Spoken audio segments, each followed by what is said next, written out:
Pemerintah Provinsi Sumatera Selatan lewat Dinas Pemuda dan Olahraga menganggarkan dana hibah sebesar 20,5 miliar rupiah untuk KONI Sumsel tahun ini. Dana hibah tersebut masih berproses dan diharapkan segera cair dalam waktu dekat.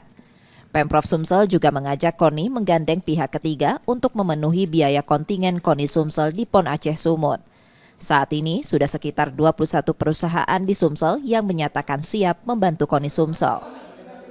Dan juga tentunya KONI sudah berkomitmen mereka juga melibatkan pihak-pihak swasta, baik BUMN, BUMD dan swasta lainnya yang tergabung dalam Dewan Penyantun KONI itu untuk membantu nih, kita keroyokan berkolaborasi untuk mendukung para atlet ini berjuang di PON nanti. Kemarin ada 21 perusahaan, saya 21 perusahaan.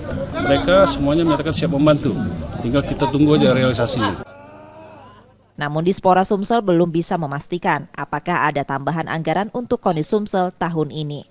Nur Muhammad, Kompas TV, Palembang, Sumatera Selatan.